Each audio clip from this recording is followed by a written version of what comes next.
Hello everyone, welcome to Shree's creation. বলো, তোমরা সবাই কেমন আছো? গত 12ই জানুয়ারি আমরা পাড়ার সবাই মিলে পাড়ি দিয়েছিলাম সুদূর বুরুলের উদ্দেশ্যে বনভোজন করতে। বুরুলে পৌঁছানো মাত্রই সঙ্গে সঙ্গে চলে এসেছিল আমাদের সকালের ব্রেকফাস্ট। ব্রেকফাস্টে ছিল লুচি, ছোলার ডাল আর মিষ্টি। সবাই মিলে একত্রিত হয়ে একসাথে বসে জলখাবার উপভোগ করার আনন্দ যেন আকাশ ছোঁয়া। খাওয়া দাওয়ার পর্ব মিটিয়ে সবাই এবার মাঠে নেমে পড়েছে খেলাধুলার উদ্দেশ্যে। কর্মব্যস্ত জীবনে প্রতিটি মানুষ নিজের জীবনের অবসর দূর করার জন্য বন্ধুবান্ধব অথবা প্রিয়জনদের সাথে বিভিন্ন জায়গায় পিকনিকের উদ্দেশ্যে যাতায়াত করে থাকে। পিকনিক করার মাধ্যমে তারা বন্ধুবান্ধব, আপনজন কিংবা পরিবারের মানুষদের সাথে বিশেষ সময় পার করে থাকে। ঘড়িতে তখন প্রায় দুপুর 12টা, আর এইদিকে চলে এসেছিল এক গামলা চিকেন পকোড়া আর ভেজ পকোড়া। আহা, পিকনিকে সবাই মিলে কি আনন্দটাই না করেছিলাম। বনভোজনে সবাই যে শুধু খাওয়া দাওয়া করে তাই নয়, বরং তার সাথে থাকে খেলাধুলা, গানের কলি বা আড্ডাবাজি। প্রবীণ নবীন সবাই যেন তখন এক হয়ে যায়।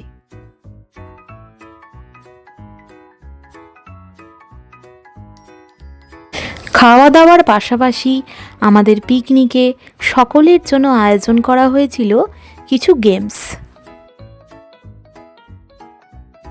গেমসের ইভেন্ট শুরু হয়েছিল বাচ্চাদের পাসিং দি বল গেমটি দিয়ে। পাসিং দি বল গেমটি সমাপ্তি হওয়ার পর শুরু হয়েছিল বাচ্চাদের ফ্ল্যাট রেস প্রতিযোগিতা।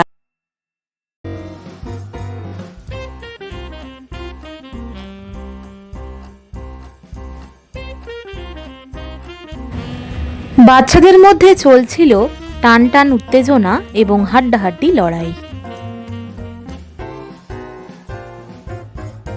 বাচ্চাদের গেমসের ইভেন্ট সমাপ্ত হওয়ার পর সকলের মনোরঞ্জনের জন্য আয়োজন করা হয়েছিল ডান্সের ইভেন্ট। মানুষ মাত্রই বিনোদন প্রেমী, এক্ষেত্রে সঠিক বিনোদন হচ্ছে পিকনিক, যেখানে প্রচণ্ড দুষ্টামি, হাসি ঠাট্টার ছলে কিভাবে যে সময়টা বেশি সুন্দর হয়ে ওঠে সেটা আমরা অনুভবও করতে পারি না। আর এই যে আমার দুই পার্টনার, যাদের জন্য আমার পিকনিকের দিনটা একটু বেশিই ভালো কেটেছে। ঘড়িতে প্রায় দুপুর 2:30 ছুঁই ছুঁই, আর সবাই মিলে আমরা এদিকে বসে পড়েছি মধ্যাহ্ন ভোজনের উদ্দেশ্যে।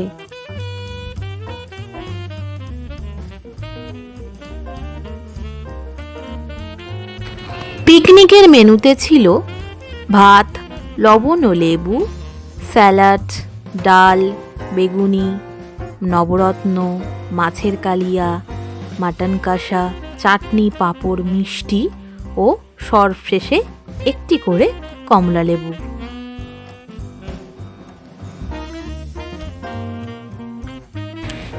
খাবার খাওয়ার সময় বেশি কথা না বলে চটপট একের পর এক আইটেম খেতে থাকলাম সবাই মিলে, কারণ পিকনিকে এই ভোজনই হলো মূল আকর্ষণ।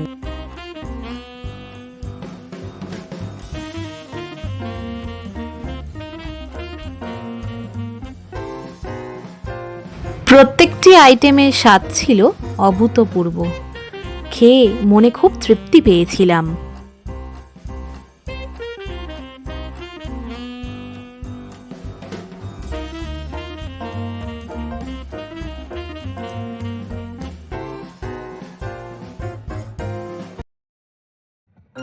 মন কেড়ে নেওয়া মায়াবী বিকেল বিছিয়েছে জাল নিপুণ নেশায়।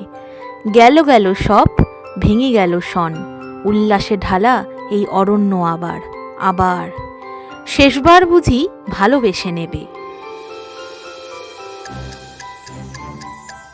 সবাই মিলে বেরিয়েছিলাম পিকনিক স্পটের চারপাশটা একটু ভ্রমণ করতে।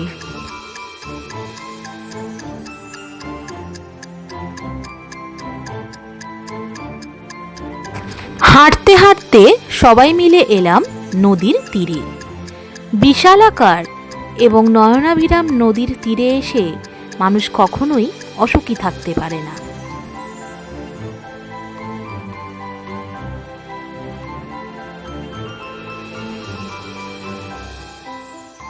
রূপসী বাংলার ভূপ্রকৃতিগত যে ভৌগোলিক অস্তিত্ব তা প্রধানত নদ নদীর অবদান।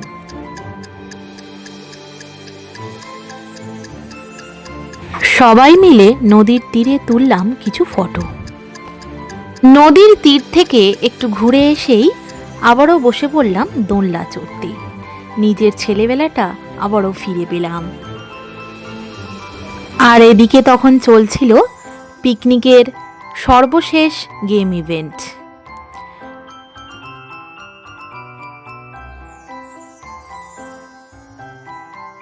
এবার সবাই মিলে বাড়ি যাওয়ার পালা। মনটা ভারাক্রান্ত, কিন্তু কাজের তাড়নায় সকলকে ফিরতেই হবে বাড়িতে। আজকের ভিডিওটি এত পর্যন্তই।